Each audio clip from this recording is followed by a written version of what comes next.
Party mense bly lank by ons. Selfs al is hulle nie fisies nie. En selfs al is hulle meer op hierdie aarde nie. Moet hulle iets besonders vir ons gesê het nie, maar oor hoe hulle ons in 'n oomblik laat voel het. Miskien was dit 'n onderwyser, 'n dokter, 'n kollega, of net jou buurvrou. Iemand wat tyd gemaak het om te luister, wat jou met respek behandel het. En vir jare lank onthou jy dit. Jy onthou dit en daardie persoon.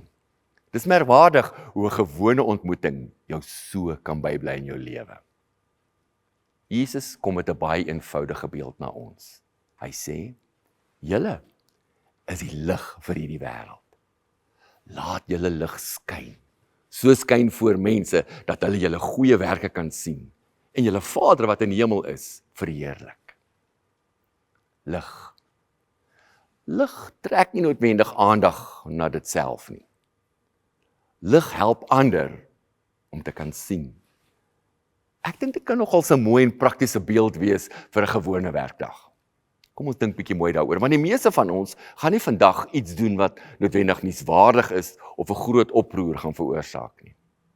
Maar ons almal gaan iewers iemand ontmoet, mense sien, ontmoet, gesprekke hê, of dalk net raak sien. In elke ontmoeting laat ek en jy iets agter. 'n Woord kan moed gee, maar 'n woord kan ook iemand se moed breek. Hoe kan ons na iemand kyk? Hoe kan ons iemand laat voel? Hoe kan ons laat voel, ek word raak gesien? Of ons kan so haastig wees, dat ons net by mekaar verbyleef.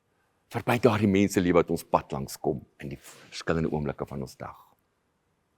En net hoe kan ons wêreld lyk? As ons meer van die dag sou begin met een baie eenvoudige vraag. Wie kan vandag, en as ons nou van lig praat, wie kan nou vandag ligter huis toe gaan?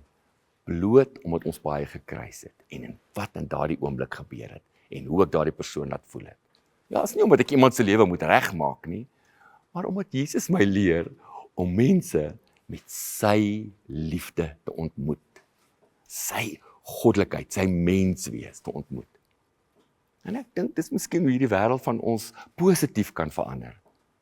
Nie deur groot gebare en fanfare en groot dinge nie, maar deur gewone mense soos ek en jy, in ons gewone werksure, in ons gewone oomblikke van die dag, gewone plekke, daar waar ons leer om te leef soos Jesus.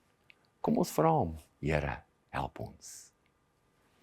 Liefdevolle God, dankie dat ons saam met U kan leef deur Jesus Christus. Elke dag kan leer by hom hoe dit lyk en hoe dit is om mense raak te sien, met sy oë raak te sien, en dat wanneer ons van mense af weggaan, dat die belewenis kan hê. Dit was asof God self hier by my was. In Jesus naam. Amen.